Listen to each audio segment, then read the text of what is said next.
Shalom Bapak Ibu Saudara yang diberkati Tuhan. Kebenaran kita hari ini 12 Januari 2023 berjudul Allah tidak berubah. Hal penting yang harus kita pahami adalah Allah tidak berubah. Kalau di Perjanjian Baru kita menangkap kesan atau pesan seakan-akan Allah berubah, itu salah.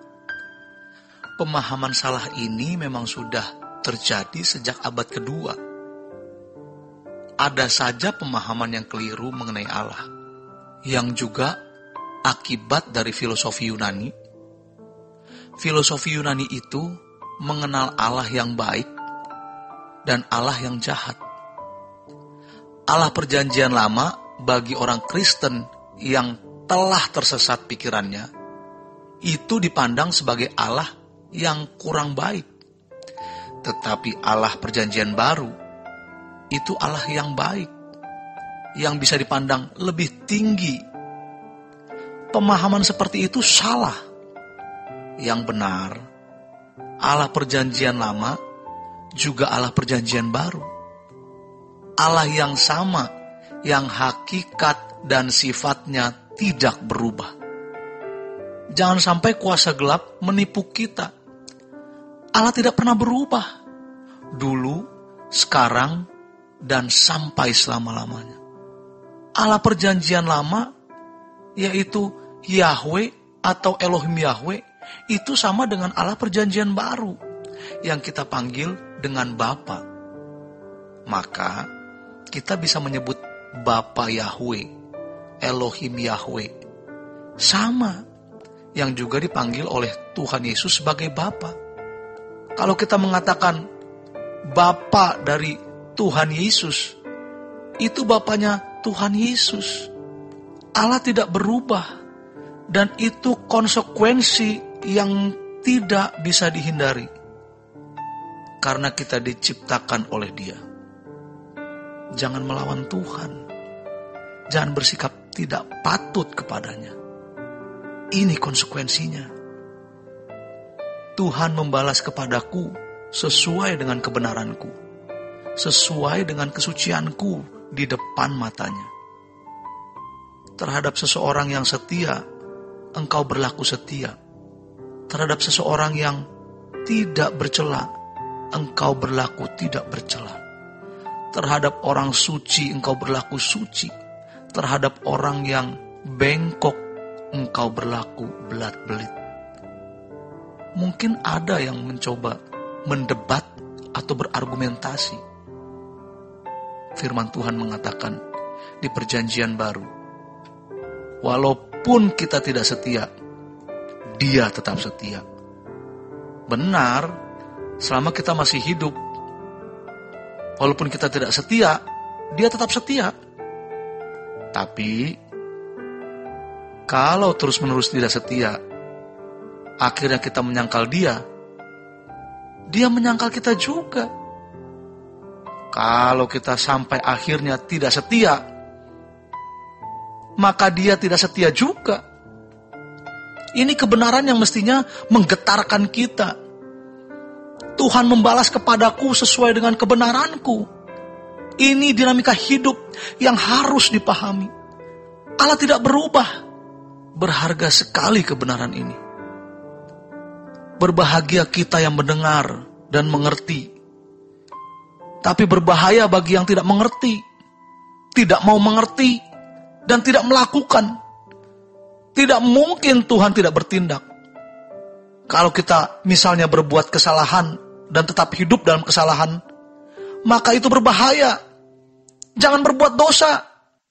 Jangan melakukan kesalahan. Orang yang hidup dalam kebenaran tidak memiliki rasa takut sama sekali terhadap kematian. Bahkan sangat merindukan kedatangan Tuhan dan perhitungannya di hadapan tahta pengadilan. Tetapi orang yang hidup dalam kebenaran tidak egois. Dia harus berbuah selama hidup di dunia. Membimbing orang supaya jangan ikut terbawa ke dalam kegelapan. Tidak mungkin mentang-mentang sudah benar, lalu dia tidak peduli terhadap nasib orang. Karena Tuhan membalas kepadaku sesuai dengan kebenaranku, sesuai dengan kesucianku di depan matanya. Kesucian di depan matanya ialah kesucian standarnya Tuhan. Mari renungkan kebenaran ini. Kita hayati, serap dengan baik. Dan mau berubah. Hidup akan dapat dijalani dengan baik kalau kita mengerti kebenaran dan melakukannya. Kebenarannya yaitu Tuhan membalas kepada kita sesuai dengan kebenaran kita. Kalau kita ikut jalan hidup pemazmur ini, sebab aku tetap mengikuti jalan Tuhan, tidak menjauhkan diri dari Allahku sebagai orang fasik, sebab segala hukumnya kuperhatikan, dan dari ketetapan-ketetapannya aku tidak menyimpang. Aku berlaku tidak bercela kepadanya, dan menjaga diri terhadap kesalahan. Maka kita barulah pantas berkata, karena Engkaulah pelitaku ya Tuhan, dan Tuhan menyinari kegelapanku. Aku tidak berjalan dalam kegelapan. Dia menjadi perisai bagi semua orang yang berlindung kepadanya. Apa sulitnya? Apa beratnya? Apa ruginya hidup suci? Hidup benar.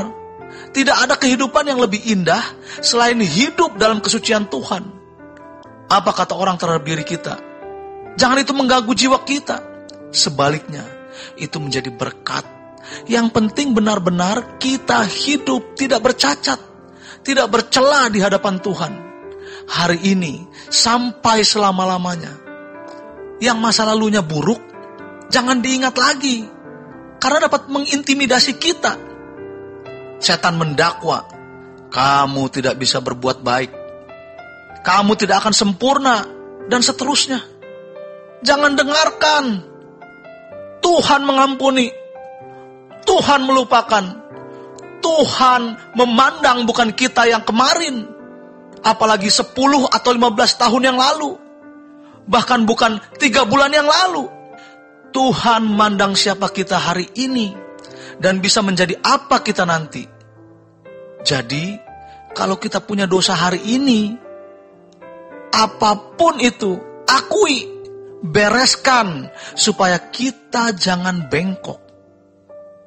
Orang bengkok adalah orang yang tidak jujur terhadap Tuhan. Orang yang tidak jujur ini, orang yang tidak akan diperlakukan Tuhan sebagai orang yang layak menerima anugerahnya. Demikian kebenaran kita hari ini. Selamat berjuang. Sola Gracia.